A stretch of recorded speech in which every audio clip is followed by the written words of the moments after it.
This is Deepa Yadav. Welcome back to my YouTube channel. आज मैं आप लोगों के लिए लेके आई हूँ सोशल साइंस के कुछ प्रीवियस ईयर क्वेश्चन जो एनसीईआरटी बेस्ड क्वेश्चन होंगे और आपके सीटेट के एग्जाम में ऐसे क्वेश्चंस पूछे जाते हैं पेपर सेकंड में। जो लोग सोशल साइंस सब्जेक्ट से और पेपर सेकंड की तैयारी कर रहे हैं वो इस प्रैक्टिस सेट को जरूर देखें क्योंकि ये सेशन काफी इंपॉर्टेंट होने वाला है आपके एग्जाम के पॉइंट ऑफ व्यू से। तो वीडियो शुरू करने से पहले अगर आप मेरे चैनल पर नए हैं तो चैनल को सब्सक्राइब कर लें और वीडियो को लाइक कर दीजिए।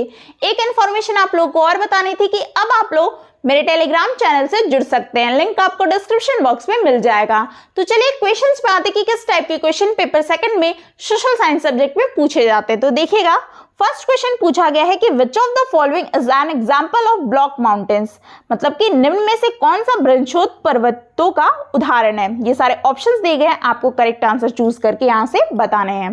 तो ऑप्शन ए है Aravalli, option B Himalaya, option C Vosges, option D है अपलेशियन। तो इस क्वेश्चन का जो आंसर होगा ऑप्शन नंबर सी वासजेस होगा। वासजेस पर्वत जो है वो बृहस्पति पर्वतों का उदाहरण है। तो option C is correct answer.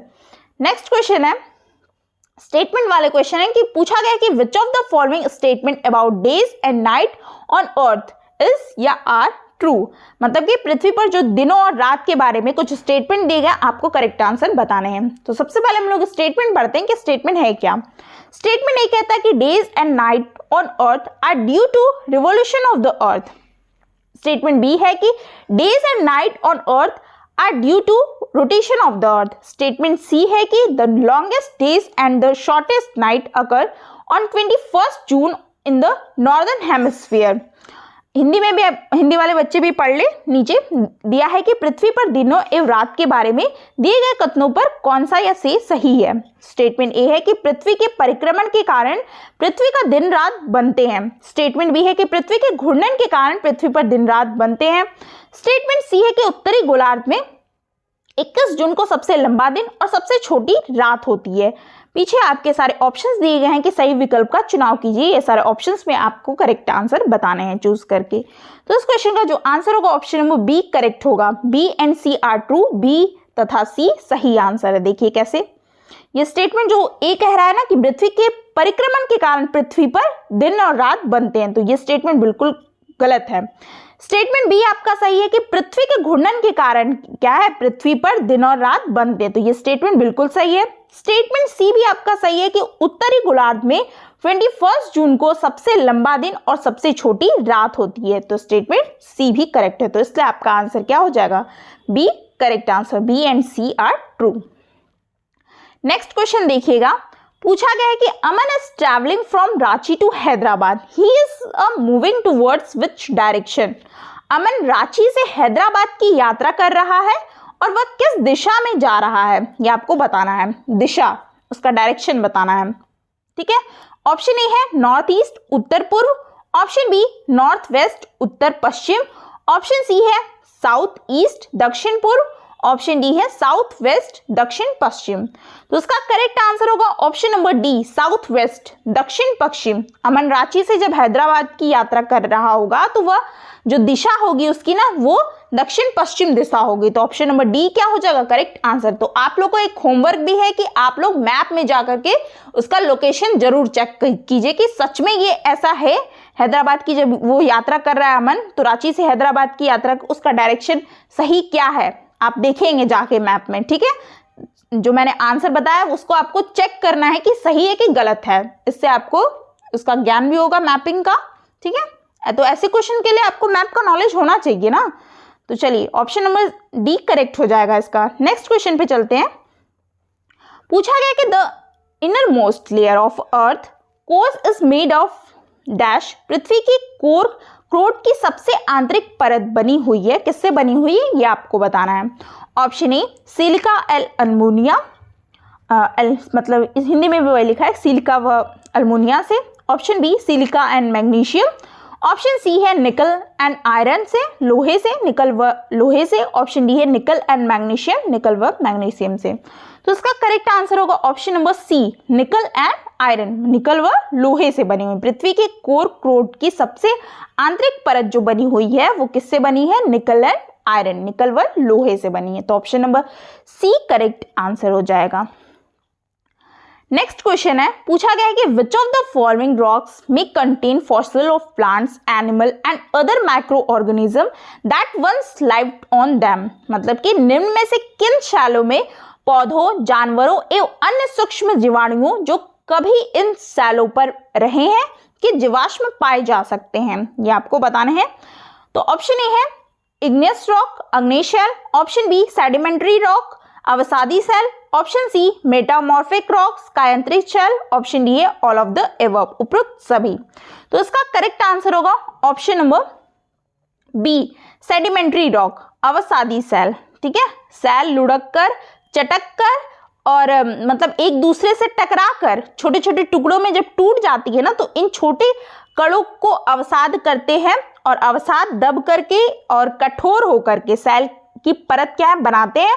तो इस प्रकार की सेलों को क्या कहा जाता है, अवसादी सेल, सेडिमेंट्री रॉक कहा जाता है। तो ऑप्शन नंबर बी क्या हो जाएगा, करेक्ट आंसर हो जाएगा। नेक्स्ट क्वेश्चन है, पूछा गया है कि कंसीडर द फॉलोइंग स्टेटमेंट, ये भी स्टेटमेंट का है, देखिए अबाउट रॉक्स, रॉक्स के बारे में स्टेटमेंट है। स्टेटमेंट ए कहता है कि there are two types of sedimentary rocks, intrusive and extrusive. Statement B है कि rocks formed about molten lava are called igneous rocks. Statement C है कि process of transformation of a rock from one to another is known as the rock cycle. और हिंदी में भी देख लीजिए, शैलों के बारे में दिए गए कथनों पर विचार कीजिए। स्टेटमेंट ए है कि अवसादी सेल के दो प्रकार है, अंतर्भेदी और बहिर्भेदी। स्टेटमेंट बी कहता है कि द्रवित लावा से बनने वाली शैल अग्नेय शैल कहलाती है। स्टेटमेंट सी है कि एक शैल से दूसरी शैल में परिवर्तन होने की प्रक्रिया को सेल चक्र कहा जाता है। पीछे आपके ऑप्शंस दिए गए हैं कि सही विकल्प का चयन कीजिए, इसमें से आपको करेक्ट आंसर चूज करके बताना है। तो इस क्वेश्चन का जो आंसर होगा ऑप्शन नंबर बी होगा। Only B and C are correct, केवल बी और सी क्या है, सही आंसर है। देखिए कैसे आपका जो ये स्टेटमेंट ए कह रहा है ना कि ये जो अवसादी सेल के दो प्रकार है, अंतर्भेदी और बहिर्भेदी, तो ये स्टेटमेंट जो है ये रॉन्ग है। ठीक है, ये अवसादी नहीं है, ये इसका है जो आपका अग्नेय शैल का है। ये अग्नेय शैल के दो प्रकार होते हैं, अंतर्भेदी और बहिर्भेदी, ये अवसादी सेल के नहीं होते, तो इसलिए ये स्टेटमेंट आपका रॉन्ग हो जाएगा। स्टेटमेंट बी जो है आपका बोलता है कि द्रवित लावा से बनने वाली शैल अग्नेय शैल कहलाती है, तो ये बिल्कुल करेक्ट है।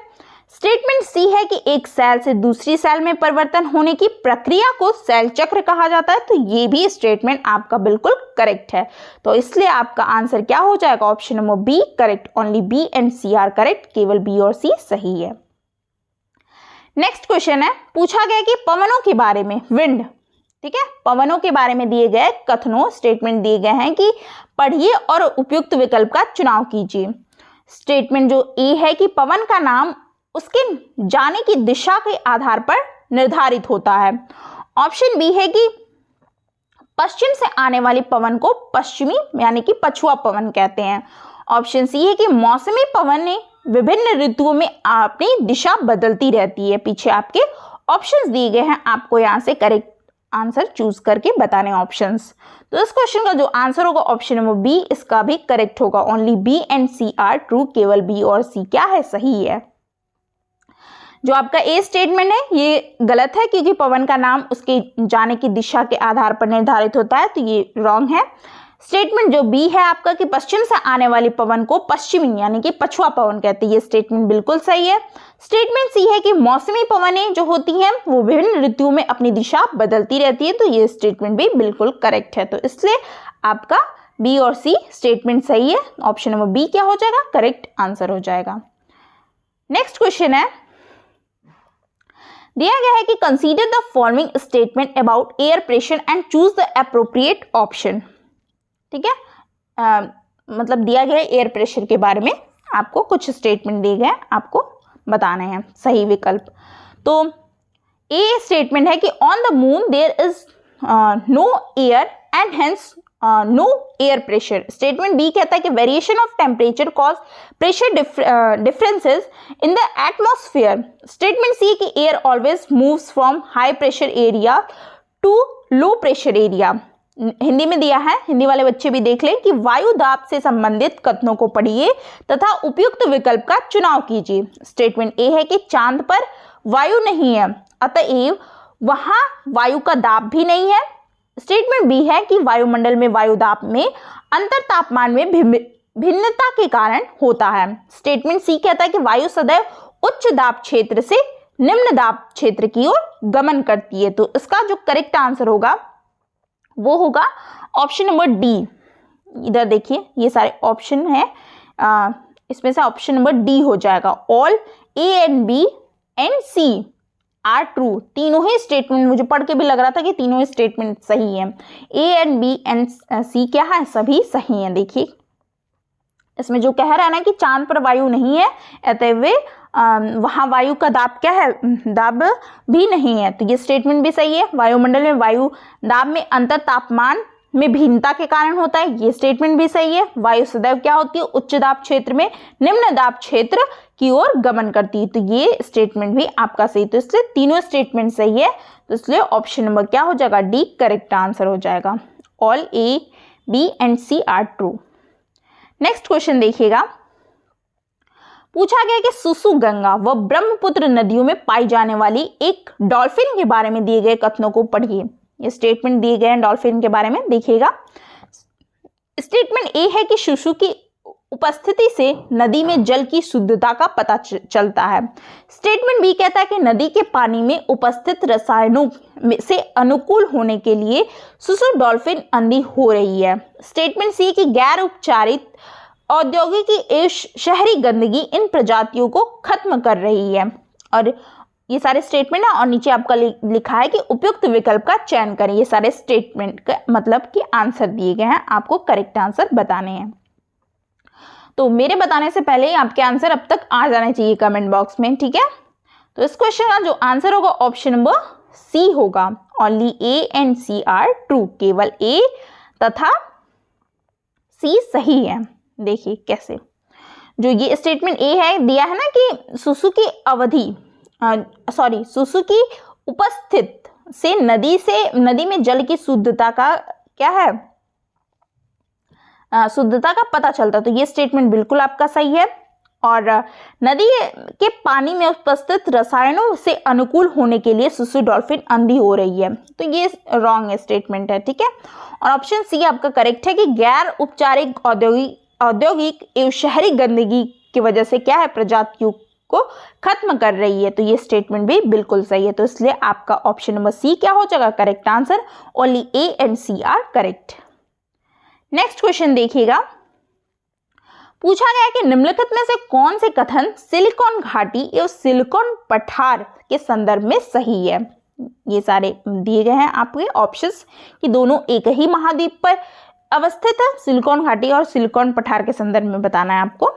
तो स्टेटमेंट जो आपका ए ऑप्शन है कि दोनों एक ही महाद्वीप पर अवस्थित है।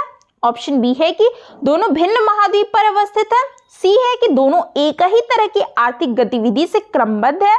ऑप्शन डी है कि दोनों को समान प्रकार के अवस्थितिक लाभ मिलते हैं। तो इसका करेक्ट आंसर होगा, ये यहाँ ऑप्शंस दिए गए, आपका करेक्ट आंसर होगा ऑप्शन नंबर सी होगा, B C and D. Silicon जो घाटी है ना, सिलिकॉन घाटी एवं सिलिकॉन पठार के जो संदर्भ में सही जो स्टेटमेंट होंगे वो दोनों क्या है, भिन्न होंगे। यहाँ दोनों भिन्न महाद्वीप पर अवस्थित है।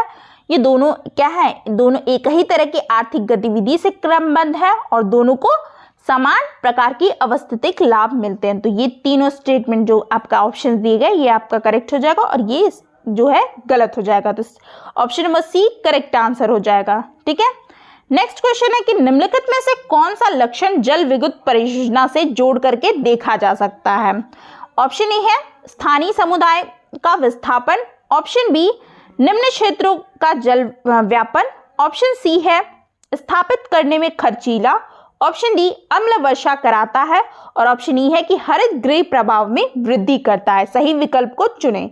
ये सारे ऑप्शंस हैं, आपको करेक्ट आंसर यहां से चूज करके बताने हैं। तो इस क्वेश्चन का जो आंसर होगा ऑप्शन नंबर ए करेक्ट हो जाएगा। A B and C correct है, ठीक है। स्थानीय समुदाय का विस्थापन, बी है निम्न क्षेत्रों का जल व्यापन, ऑप्शन सी स्थापित करने में खर्चीला। तो ये क्या है, ये लक्षण जो होते हैं जल विद्युत परियोजना से जोड़ करके देखा जा सकता है। ये तीनों ऑप्शंस आपके करेक्ट है, तो इसलिए आपका सही विकल्प जो होगा option number 1 correct answer. Next question है, पूछा गया है कि नीचे दिए गए कथनों ए, बी एंड सी को पढ़ें और ये स्टेटमेंट है। ए दिया है कि एक पहाड़ी ढाल पर समोच्च रेखाओं के समांतर जुताई को मल्चिंग कहा जाता है। ठीक है। स्टेटमेंट बी कह रहा है कि मल्चिंग से मृदा की आर्द्रता रुकी रहती है। स्टेटमेंट सी कहता है कि वेदिका फॉर्म द्वारा तीव्र ढाल पर मृदा अपरदन कम हो जाती है। तो ये आपको यहाँ से सही विकल्प का चुनाव कीजिए। ये सारे ऑप्शंस हैं, आपको करेक्ट आंसर बताना है। तो इसका करेक्ट आंसर क्या होगा? ऑप्शन नंबर बी होगा। B and C are correct answer. देखिए कैसे।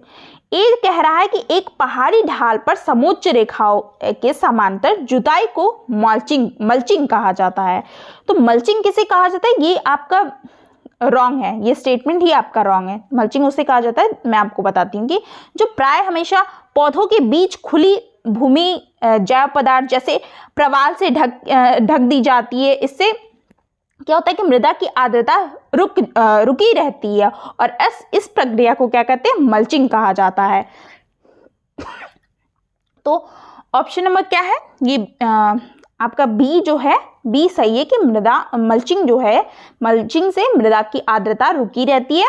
और आपका स्टेटमेंट सी भी सही है कि वेदिका फॉर्म द्वारा तीव्र ढालों पर मृदा अपरदन कम हो रही है। तो ये दोनों ही स्टेटमेंट आपका बी और सी सही है, तो इसलिए ऑप्शन नंबर बी क्या हो जाएगा? करेक्ट आंसर हो जाएगा।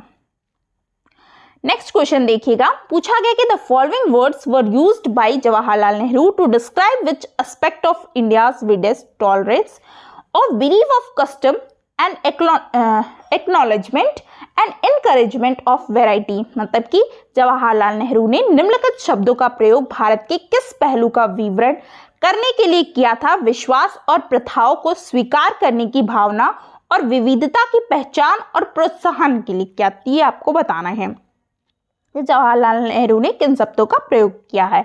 ऑप्शन ए है कि यूनिटी इन डाइवर्सिटी, अनेकता में एकता। ऑप्शन बी एंशिएंट सिविलाइजेशन, प्राचीन सभ्यता। ऑप्शन सी कल्चरल हेरिटेज, सांस्कृतिक धरोहर। ऑप्शन डी है स्पिरिचुअल लाइफ, आध्यात्मिक जीवन। तो इसका करेक्ट आंसर आपको बताने हैं। तो इस क्वेश्चन का जो आंसर हो जाएगा ऑप्शन नंबर 1 करेक्ट हो जाएगा। यूनिटी एंड डाइवर्सिटी मतलब कि अनेकता में एकता। ठीक है, तो option number 1 correct answer. Next question है, पूछा गया है कि what is the literal meaning of the term Dalit? Dalit का शाब्दिक अर्थ क्या है, ये आपको बताना है। ऑप्शन ए स्टॉलन, चुराया हुआ। ऑप्शन बी है ब्रोकन, तोड़ा या दबाया हुआ। ऑप्शन सी पेरिस्ड, पेरिस्ड, नष्ट किया हुआ या बिगड़ा हुआ। ऑप्शन डी रिपेयर्ड, मरम्मत किया हुआ। तो इस क्वेश्चन का जो करेक्ट आंसर होगा ऑप्शन नंबर बी क्या है? करेक्ट आंसर हो जाएगा ब्रोकन, मतलब तोड़ा या दबाया हुआ दलित का शाब्दिक अर्थ होता है। ठीक है, तो option number B correct answer. Next question है, पूछा गया कि when was the protection of women from domestic violence act passed? मतलब कि घरेलू हिंसा से महिलाओं के संरक्षण वाला अधिनियम कब पारित हुआ था? ये सारे ऑप्शंस हैं, आपको बताना है। ऑप्शन ए है 2014, ऑप्शन बी 1995, ऑप्शन सी है 2005, ऑप्शन डी है 2010। तो इसका करेक्ट आंसर होगा ऑप्शन नंबर सी हो जाएगा 2005। घरेलू हिंसा में महिलाओं के संरक्षण वाला अधिनियम 2005 में पारित किया गया था। तो इसका correct answer option number C हो जाएगा आपका करेक्ट आंसर। ठीक है, तो आपका इतना ही मतलब आज के सेशन में इतने क्वेश्चन है जो मैंने आपको कंप्लीट करा दिए। अब आपको कोई भी डाउट है क्वेश्चन से रिलेटेड या क्वेश्चन के आंसर में अगर कोई भी डाउट है, कोई भी इशू है, तो आप कोई भी क्वेरीज है तो आप कमेंट बॉक्स में पूछ सकते हैं। ठीक है, आई होप आपको वीडियो अच्छी लगी हो तो चैनल को सब्सक्राइब कर दीजिए और वीडियो को लाइक ज़रूर किया कीजिए और वीडियो को ज़्यादा से ज़्यादा लोगों को शेयर कीजिए जिससे और भी लोग ये प्रैक्टिस सेट को देख पाएँ। ठीक है, मिलते हैं फिर ऐसे ही कुछ अच्छे वीडियो के साथ, अच्छे कंटेंट के साथ और अच्छे क्वेश्चंस के साथ, जिससे आप क्या है सीटेट का एग्ज़ाम क्लियर कर पाएँ एक अच्छे स्कोर के साथ। Thanks for watching.